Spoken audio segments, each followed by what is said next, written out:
आता पहिल्यांदा मी खोबरं काढून बारीक चिरून घेणार आहे.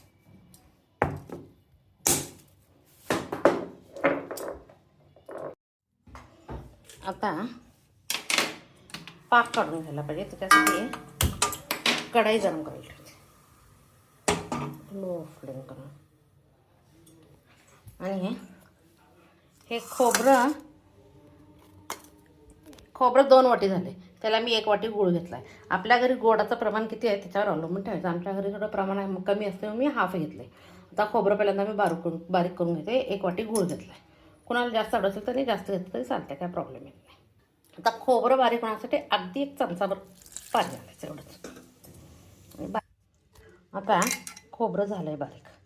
आता काय करायचं, गूळ ह्याच्यात घालायचं आणि वेलदोड्याचे पावडर पण ह्याच्यातच घालायची. गूळ घालून एकदा दोन्ही मिक्स करून घ्यायचं. आता गूळ मिक्स केला आहे.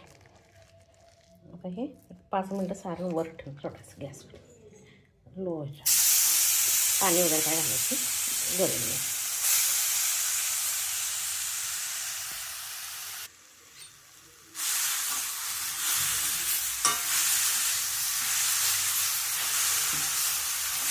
लो फ्लेमवर ठेवून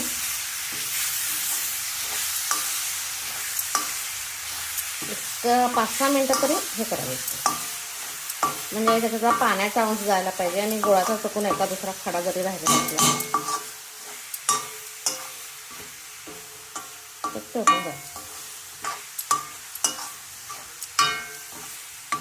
त्याच्यात वेलची पूड, जायफळ आणि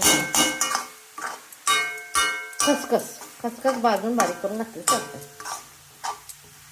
त्याच्यात खसखस घातली नाही आहे, वेलची पूड थोडी घातली.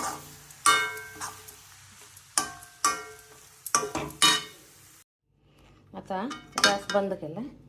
करेक्ट झाला आहे पाक. आता गार होते.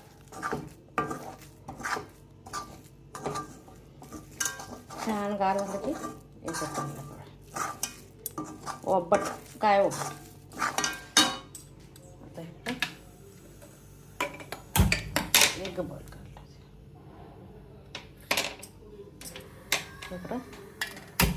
दूध तापवलं.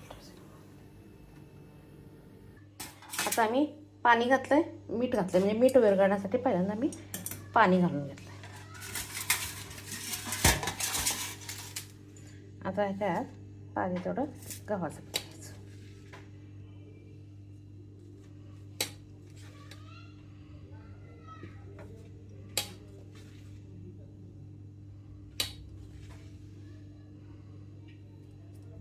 आता काय करायचं, काय ओबट करताना की नाही थोडी काय हळद घालून घ्यायची. म्हणजे पिवळा छान कलर येतो, कारण गुळ घातलेला असतो नाही. गुळाचा कलर कधी कधी फार डार्क असतो आहे. म्हणून आपण अगोदरच हे करायचं, पिठाचंच जरा घालून घ्यायचं. आणि ह्याचं बेळे ओबट म्हणजे तूर डाळीचं किंवा हरभरा डाळीचं करायचं असेल तर डाळ शिजतानाच हे घालायचं हळद. डाळ अशी पिवळी धमक दिसते आणि कट पण चांगले येते. आता हे पहिल्यांदा मळून घेते. इकडं दूध तापायला लागते.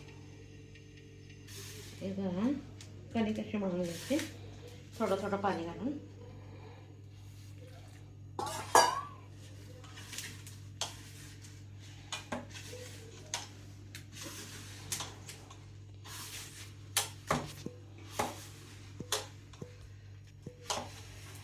आपण डाळीचा पुरणाच्या पोळ्या कशा करतो तसं कणिक वगैरे साईडलाच ठेवायची. जर कुंभा असलं तर त्याच्यात हे करायचं, नाही तर हातालाच जास्त वेळ मळायचं.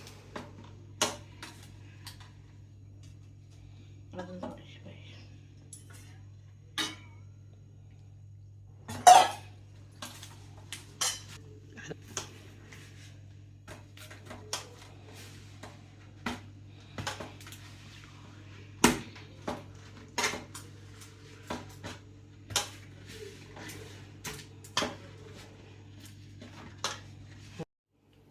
सेम पुरणपोळीसारखं, तर लहान लहान असतं ते, मोठ्या करायला येत. एखाद्या प्लास्टिक कवर वापरतात, एका प्लास्टिक कवर वापरतात. जर आता माझा करेक्ट झालाय पाका, जर पातळ असं वाटायला लागलं तर 1 चमचाभर बेसन पीठ घ्यायचं आणि हे करायचं, त्याच्यात मिक्स करायचं. जर असं काढून ठेवलं असला तर बेसन पीठ गरम करायचं, नाही तर कच्चं लागतंय. किंवा आपल्याला जर कढईवरच असताना गुळाचं आणि ह्याचं खोबऱ्याचं प्रमाण चुकलं असं वाटलं तर त्याच्यातच 1 चमचा घालून भाजून घ्यायचं.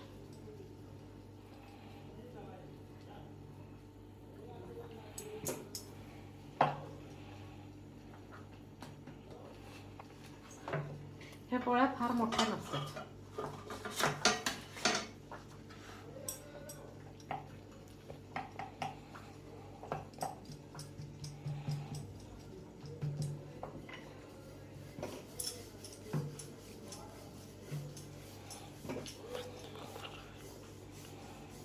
गॅस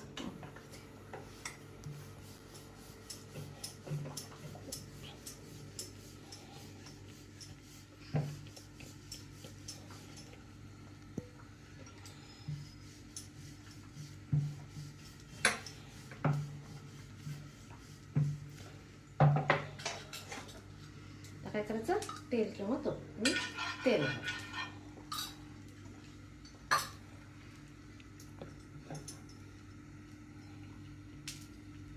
गॅस बंद करायचा.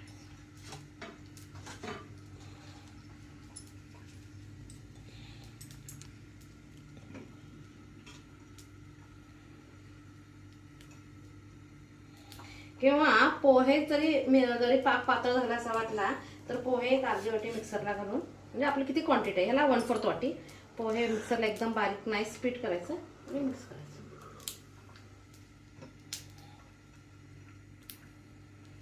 करेक्ट पाक झाला असं तर असं घटायचं, नाही तर मग साधारण पळायला लागतं, मग ते खाली चिकटते पोळी.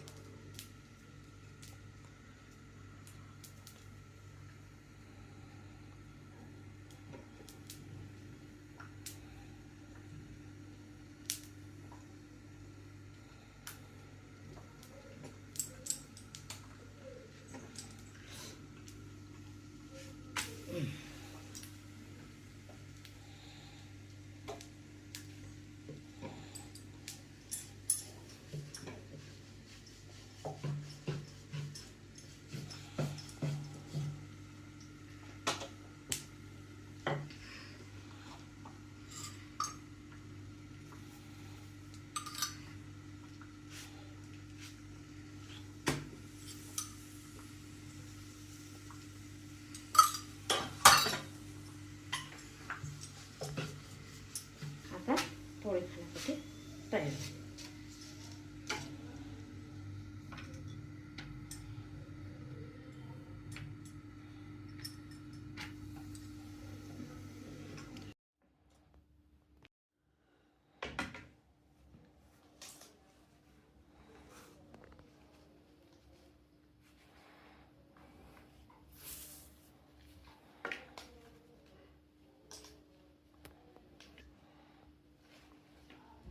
माझी रेसिपी असेल तर लाईक शेअर सबस्क्राईब करा.